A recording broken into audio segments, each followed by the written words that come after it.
This is my daughter who? Well, she's between jobs, my father said to a table full of investors, his voice carrying that particular combination of pity and embarrassment that had become familiar over the past 3 years. Everyone nodded sympathetically. But then the investor sitting directly across from me leaned forward, his expression shifting to confusion. And he said the words that would make my father's entire world collapse. Wait. Isn't this the woman who built Nextech into a $1.3 billion operation? My father's face went white. My name is Catherine Winters. I'm 32 years old. And I own a software company that my father has been desperately trying to acquire for the past 18 months. The thing about being underestimated by your own family is that it reaches depths that strangers rarely achieve. Strangers can be cruel, but they're at least honest about it. Family cruelty comes disguised as concern. It comes wrapped in the language of love. My father, David Winters, had been a successful businessman in his own right. Retail was his domain. He'd built a chain of specialty stores across the Midwest that had performed exceptionally well during the 80s and 90s. But the world had changed around him. Technology had transformed how people shopped. And my father, despite his success in one era, had not adapted his thinking to the new era. He'd invested in various tech companies over the years, always trying to catch lightning in a bottle. But he'd never truly understood the industry. He didn't understand that success in tech wasn't about being first. It was about being right. It was about solving problems that mattered. And then his daughter, me, had done something he couldn't quite grasp. I'd built a software company from nothing, and it had become valuable. Not through inheritance. Not through his connections. But through my own vision and execution. And instead of celebrating it, he'd spent 3 years telling everyone I'd failed. It had started subtly. I'd left my job as a senior software engineer at a major tech firm to start Nextech with 2 co-founders. We were bootstrapped. No venture funding, no angel investors, just 3 people who believed we could build something better than what existed. The first year, we made almost no money. We worked out of a basement in San Francisco, rotating shifts to keep the office open 24 hours a day. We lived on personal savings and ramen noodles. It was absolutely brutal, the kind of grueling that only startup founders understand. Days blended together. We coded, we debugged, we tested, we coded again. My father had called me during that first year. Catherine, he'd said with that tone he used when he was trying to deliver difficult truths. I think you should reconsider this. It's not working. You could go back to your old job. You could have security. It's working, I'd told him. We just need time. Time and money, he'd said. Which you don't have. By year 2, we'd started gaining traction. The software we'd built solved a genuine problem in supply chain management. Companies started using it. They started paying for it. Our revenue grew from nothing to $500,000. I'd called my father to tell him. I thought he'd be proud. That's nice, he'd said. But that's not sustainable. You're burning through your personal savings. You're 30 years old. You should be thinking about stability. About a family. About a future. I am, I'd said. I'm building a future.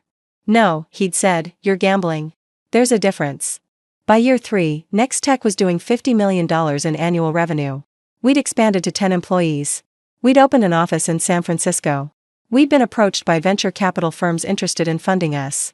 We'd turned them all down because we didn't want to dilute our vision. I didn't tell my father about any of this. I'd learned by then that sharing my accomplishments with him was just an exercise in having them diminished. Instead, I watched from a distance as he became increasingly frustrated with his own business. Retail was dying. He wasn't adapting. He was losing money. And he was looking for something, anything, that might remind him of the success he'd once known. Enter Nextech. My father had figured out what I did. He'd been looking at public records, checking industry publications, seeing which companies were acquiring software licenses in volume. And he'd realized that the software company that was eating his lunch in the supply chain management space was Nextech. And then he'd figured out that I founded it. But instead of being impressed, instead of being proud, he'd approached it from a business perspective. He'd decided that Nextech was the acquisition that would save his failing retail business. He'd started putting out feelers to my co-founders, trying to get information about our valuation, our growth rate, our profitability. My co-founders had come to me. Your father is asking a lot of questions about the company, one of them said carefully. He's trying to figure out if we'd be open to being acquired. What did you tell him? I'd asked. That we'd have to talk to you, they'd said. I'd told them to tell him no. That Nextech wasn't for sale. That we had a vision and we were executing it, and being acquired by my father's failing retail company was the opposite of what we wanted. But my father hadn't given up. He'd started telling people, investors, business colleagues, anyone who would listen, that his daughter's company was failing. That it was a dead-end venture. That she was between jobs, really, and that he was going to acquire the technology at a discount and integrate it into his retail business. And people had believed him. Why wouldn't they? He was her father. If she was failing, surely he would know. I'd let him keep believing it was failing. I'd let him think he was going to swoop in with a rescue acquisition. It was useful, actually. It kept him from asking too many questions. It kept investors away from trying to take a stake. It gave us time to build quietly. By the time my father called and asked me to attend an investor meeting with him, Nextech was valued at $1.3 billion based on our revenue run rate and the market conditions for software companies in our space. Catherine, he'd said over the phone, I'm going to be pitching some investors. I'd like you to come with me. Just for moral support. It would mean a lot. I'd almost said no. But curiosity got the better of me. I wanted to see what he was planning. The investor meeting was in a private dining room at one of Chicago's most exclusive clubs. 5 investors. 5 men in their 60s and 70s with enough money to make or break most companies. My father had seated me at the table, positioned next to him, and I'd watched him prepare his pitch. He was putting together a story about how he was going to modernize his retail business. How he was going to integrate new technology. How he was going to position his company for the future. But nowhere in his pitch was there any mention of how he planned to acquire that technology. The meal was served. We made small talk. One of the investors asked about my father's family. I have a daughter, he'd said. Catherine. She's here actually. He gestured to me. She's been working in tech for a while, but she's currently between jobs. Looking for her next opportunity. I'd smiled. I hadn't corrected him. Between jobs? One of the investors, a man named Robert Fitzgerald, had leaned forward. What kind of tech work? Software engineering, I'd said simply. I started a company a few years ago. Robert's expression had shifted. A company? What company? Nextech, I'd said. The table had gone very, very still. Nextech? Robert had said slowly. The supply chain management software company? Yes, I confirmed. Wait. He'd looked at my father, then back at me. You built that? You're Catherine Winters? I am, I'd said. Oh my God, Robert had said. I've been trying to get a meeting with your CEO for 2 years. We wanted to invest. We think your company is extraordinary. Your software is industry-changing. We estimate your valuation at somewhere around $1.3 billion based on market comparables. The room had erupted in overlapping voices. The other investors suddenly very interested in me. Robert explaining to them about Nextech. The conversation shifting entirely from my father's pitch to me and my company. My father had sat very still. He'd turned pale. Then gray. Then he looked like he might be physically sick. David, Robert had said, turning to my father. Is this the technology you were planning to acquire? My father hadn't answered. He was clearly doing the math. Realizing what had been happening. Understanding that his daughter's company wasn't failing. That it was wildly successful. That he'd been fundamentally misunderstanding the entire situation. How much are you looking for in investment? Another investor had asked me. We're not currently seeking investment, I'd said calmly. We're profitable and growing organically. We have no debt. We're at the point where external funding would only dilute our vision and complicate our decision-making. But you would consider acquisition? Robert had asked hopefully. By the right company, I'd said. A company that understood our vision. A company that would let us continue to build what we've built instead of trying to absorb us into their existing operation. I'd looked at my father when I'd said that last part. He'd understood the message perfectly. Nextech was not for sale. Not to him. Not for any price. The rest of the dinner had been excruciating for my father. The investors had directed almost all of their attention to me. They'd asked about our product. Our market. Our growth strategy. Our customer acquisition cost. Our customer lifetime value. I'd answered every question honestly and thoroughly. I'd shown them metrics. I'd explained our vision.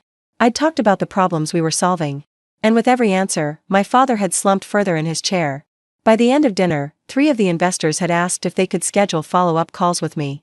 They wanted to understand more about Nextech. They wanted to explore partnership opportunities.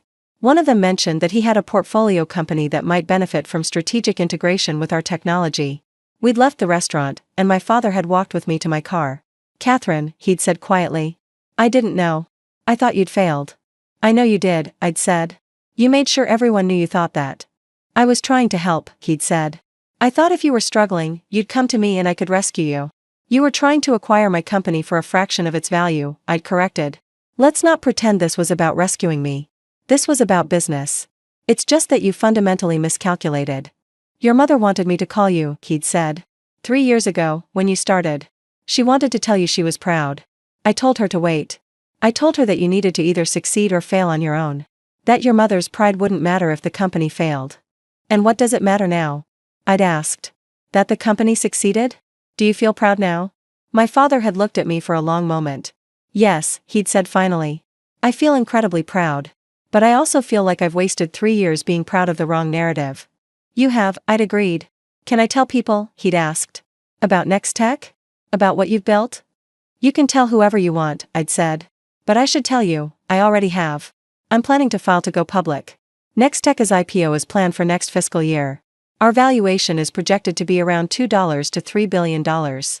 My father had actually staggered backward slightly. You're going public, he'd said. You're going to be very wealthy, I'd finished. Yes. And you built that from nothing, he'd said, almost to himself. You built that while I was telling people you'd failed. I did, I'd said. Because my success was never about your belief in it. My success was about my belief in it. About my vision and my execution and my refusal to listen to people who didn't understand what I was building. We'd stood there for a moment in the parking garage. I'm sorry, my father had said. For not believing in you. For telling people you'd failed. For trying to acquire your company as if you were some kind of business problem to be solved. I know, I'd said. And I appreciate the apology. But more importantly, I need you to understand that I succeeded despite your lack of belief. I built a $1.3 billion company while you were telling people I was unemployed. That tells you something important about where my confidence actually comes from. From yourself, he'd said. From myself, I'd confirmed. Entirely. Your belief in me, or lack thereof, was irrelevant to the outcome. My father had nodded slowly. I'm going to do better, he'd said. I'm going to tell people the truth about what you've built. And I'm going to be proud of you publicly, not just when I realize you've succeeded. That would be nice, I'd said. But I won't know if you actually do, and it won't change my success if you don't. So really, do it for you. Do it because you want to be proud publicly. But don't do it for me. I don't need it. I'd gotten in my car and driven back to San Francisco. Back to the Next Tech office. Back to the team that had believed in the vision when my own father didn't. 6 months after that dinner, we filed for IPO. The process was exhausting: due diligence, SEC filings, roadshows with institutional investors. But it was worth it. The underwriters valued Next Tech at $2.8 billion on the IPO filing. By the time the company actually went public and hit the trading floor, we were trading at a market capitalization of $3.2 billion. My personal stake in the company, 42% as co-founder and CEO, was now worth approximately $1.3 billion. The same valuation my father had desperately been trying to acquire for a fraction of that price when he thought the company was failing. My father had called me after the IPO announcement.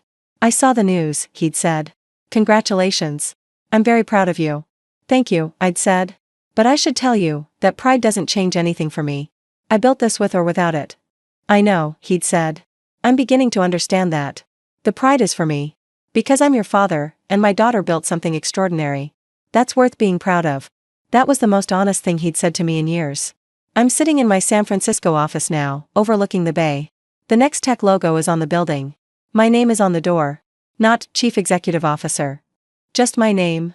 Because I've never needed titles to validate what I've accomplished. I think about that dinner. About my father introducing me to investors as unemployed. About Robert Fitzgerald's confusion and then realization. About the moment my father understood that he'd been wrong about me. But mostly I think about the 3 years before that. The years when nobody believed in what I was building. The years when my own father was telling people I'd failed. And I realized that those years were essential. Not because they ended in vindication, that's nice, but it's not the point. They were essential because they forced me to believe in myself. Completely. Without any external validation. Without any parental support. I built a $3.2 billion company because I had no other choice. Because my success was never going to come from convincing my father or anyone else. It was only ever going to come from myself. That's the real achievement. Not the IPO. Not the valuation. Not the wealth. The real achievement is that I learned to trust myself so completely that other people's disbelief became irrelevant. My father had told investors I was unemployed.